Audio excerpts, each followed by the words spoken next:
పేరు సందర్భంగా raid FM programme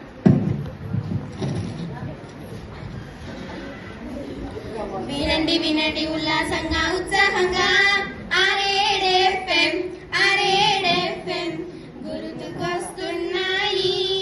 గుర్తుకొస్తున్నాయి ఎదలోపల ఏ మూలనో నిన్ను గురించు జ్ఞాపకాలు నిద్రలేస్తున్నాయి గుర్తుకొస్తున్నాయి. ఈరోజు చాలా చాలా మెమరబుల్ డే. ఎందుకోసం చెప్పు రష్మిక. ఈరోజు 10th అక్కయ్యలకు అన్నయ్యలకు మనం వీడ్కోలు చెప్తున్నాం.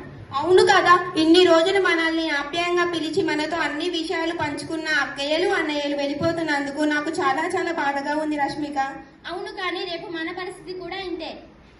వినండి వినండి ఉల్లాసంగా ఉత్సాహంగా రేడ్ ఎఫ్ఎం. సరే కానీ ఒక పాట విందాం, మన మనసుకు చాలా కష్టంగా ఉంది కాబట్టి. వెళుతున్నా వెళుతున్నా దూరంగా వెళుతున్నా, వెళ్ళాలని లేకున్నా దూరంగా వెళుతున్నా. కాకు పాటలా పాటలతో మాటలు. ఏం టాలెంట్. మరి నువ్వు చెప్పు సుధా. నవ్వవే నవమల్లిక, ఎప్పుడు నవ్వుతూ పలకరించే నవనికక్క. ఆగాగు, అక్కకు మ్యాథ్స్ సార్ తల్లిగుణం అనే బిరుదు కూడా ఇచ్చాడు కదా.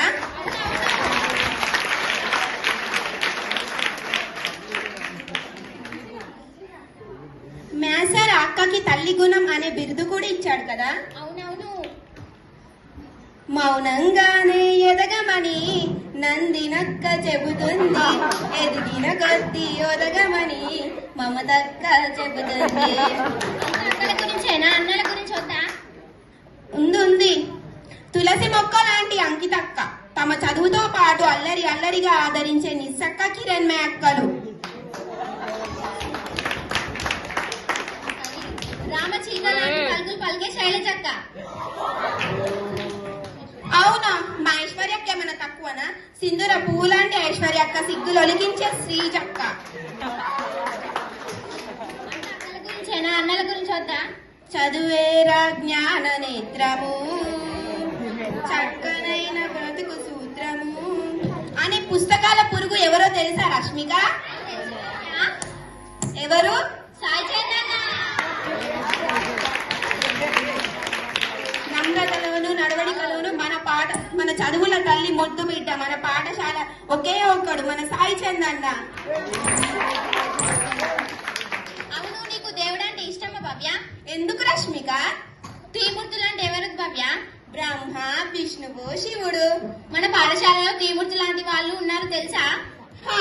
బ్రహ్మ లాంటి వాడు వరుణన్న, విష్ణు లాంటి వాడు రోహిత్ అన్న, ఎప్పుడు ఒక చోట కుదరగా ఉండకుండా తాండవం ఆడుతూ ఉంటాడు హర్షవన్న. అవును, కరెక్ట్ గా చెప్పావు. నీకు క్రాఫ్ట్ పనులు తెలుసా భవ్య? క్రాఫ్ట్ పనులు, బొమ్మలు గీయడం, ఇంకా బడి పనులు కూడా సునాయాసంగా చేస్తాడు మా సాయి కృష్ణ అన్న.